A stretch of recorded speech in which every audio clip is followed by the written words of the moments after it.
Hi everyone, it's Carissa. Today we are going to look at one of my all-time favorite crochet stitch patterns. This is the linen stitch. Now it's simply a combination of single crochets and chain stitches, but it creates this fabric, this beautiful fabric that has almost a woven-like appearance. In fact, one of the alternate names for linen stitch is woven stitch. You may also hear it called moss stitch or granite stitch. Let's look at how to do it, shall we? To begin our linen stitch, we're going to start by chaining any even number of stitches. So I'm going to make a slip knot and place that on my hook. And I'm going to chain any even number of stitches, let's say 12. 1, 2, 3, 4,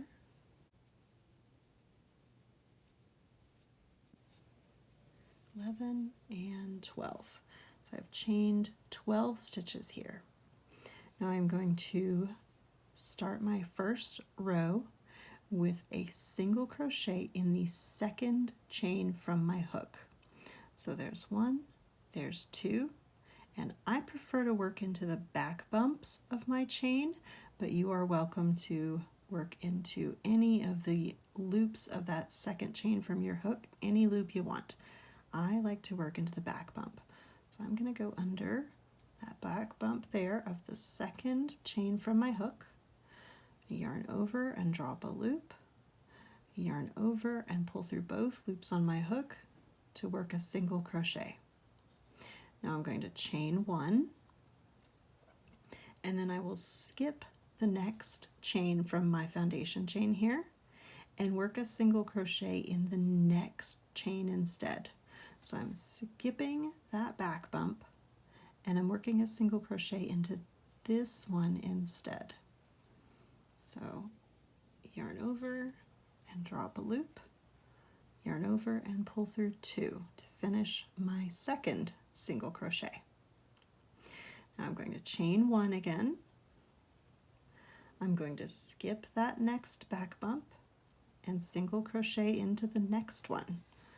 So under there, I'm going to yarn over and draw up a loop, yarn over and pull through 2 for a single crochet.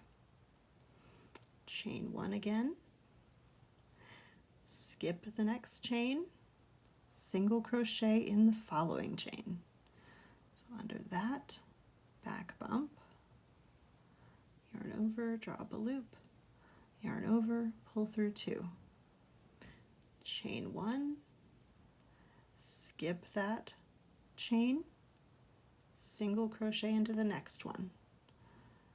Under that back bump there, make a single crochet, chain 1, skip the next back bump, and then work a single crochet into the next one, and you're going to repeat that all the way to the end. So this is my last one here, the single crochet into my last chain. So that completes row 1 of our linen stitch, and it's not much to look at yet, but it will be. Now I am going to turn my work. I'm going to start with a chain 2, and that counts as our turning chain and an additional chain for row 2. Now I'm going to skip that first stitch, that last single crochet that I worked in row 1. I'm going to skip that stitch, and I'm going to instead work into the chain space after it. So where I chained 1 and skipped a chain on row 1, I'm actually going to work my single crochet into that chain space.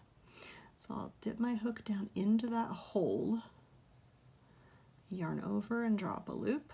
I have 2 loops on my hook, yarn over and pull through both loops to complete my single crochet.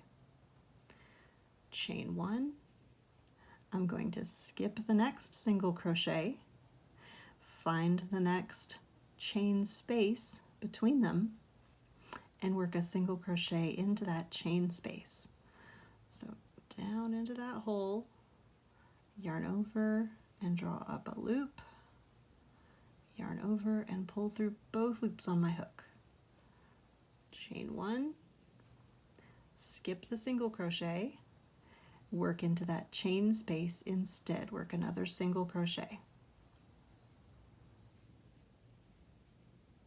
Chain one, skip the next single crochet and work into the chain space after it. Down into that hole, yarn over, drop a loop, yarn over, pull through two. Chain one, skip the single crochet and work a single crochet into the chain space after it instead.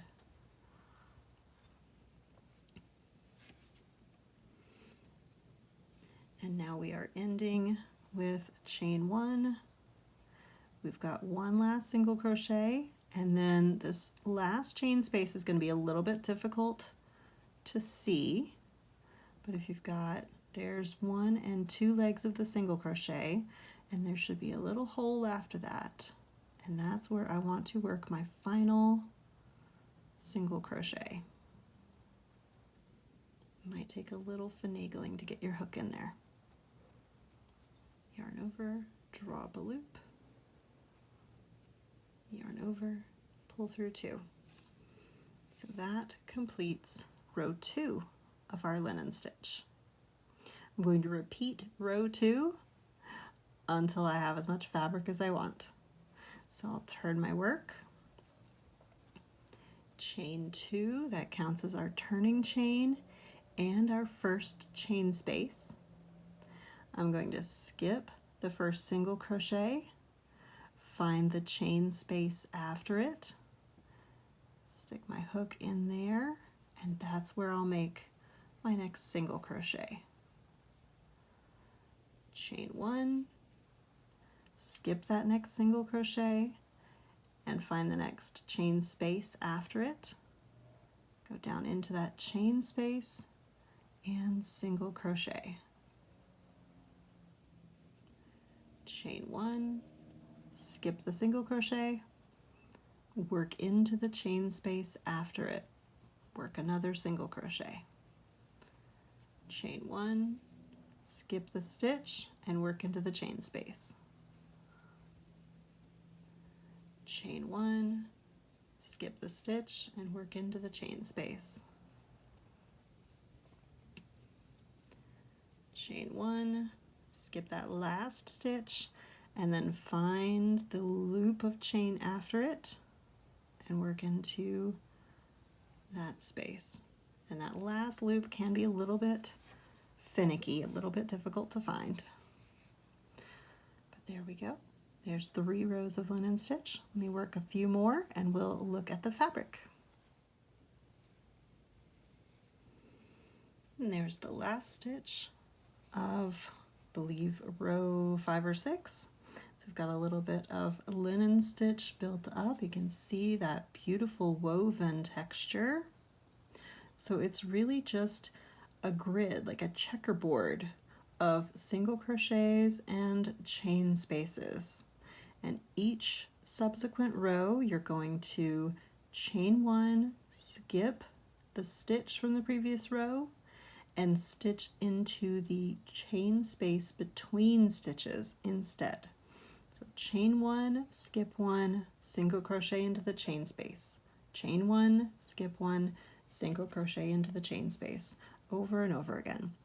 You can absolutely work this in the round as well, and it has a very similar appearance, almost identical. So again, with each round you work, you're going to chain 1 and skip the single crochet, and then single crochet into the chain space between. So there you have it, crocheted linen stitch.